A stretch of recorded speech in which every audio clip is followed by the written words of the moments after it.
In a small village nestled between the mountains, there was an antique shop known for selling unique and mysterious items. The owner, an elderly man with an evasive gaze, claimed every piece had a story.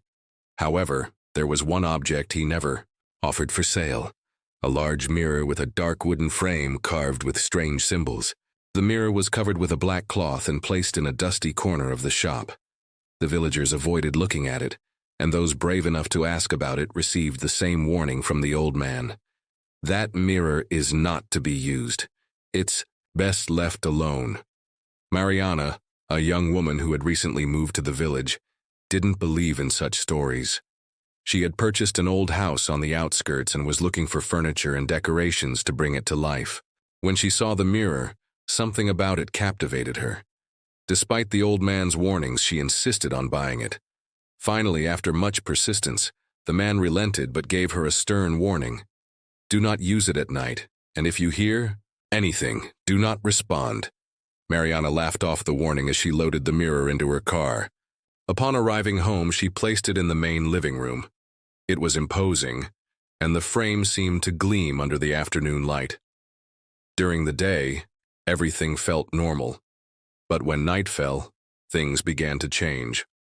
While organizing her belongings, she heard a whisper. She assumed it was the wind, but soon realized the sound was coming from the living room, precisely where the mirror was. As she approached, the whisper grew clearer, but she couldn't understand the words. She looked at her reflection, but something was off.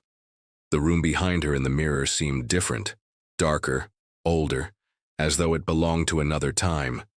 Suddenly, a figure appeared in the reflection, standing behind her. It was a pale woman with tangled hair and sunken eyes. Mariana spun around, but no one was there. When she looked back at the mirror, the woman was still there, closer now, her lips moving as if whispering something. Remembering the old man's warning, Mariana slowly backed away and left the room, shutting the door behind her. She spent the night in her bedroom, but the whispering didn't stop. At times it sounded like a distant murmur, and other times a muffled scream. The next morning, she decided to return the mirror. But when she entered the living room, the mirror no longer reflected her home. Instead, it showed a completely different room, one filled with old furniture and cracked walls. In the center stood the woman, staring at her intently, one hand raised, as if beckoning her. Terrified, Mariana covered the mirror with a sheet and took it back to the shop.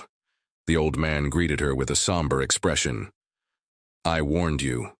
That mirror remembers those who look into it, and it doesn't always return you. Mariana said nothing, but as she walked away, she felt the unsettling sensation of being watched. That night, back at her house, she found a small hand mirror sitting on her table. She didn't recall placing it there, but when she picked it up and looked at her reflection, she saw the woman from the mirror smiling behind her.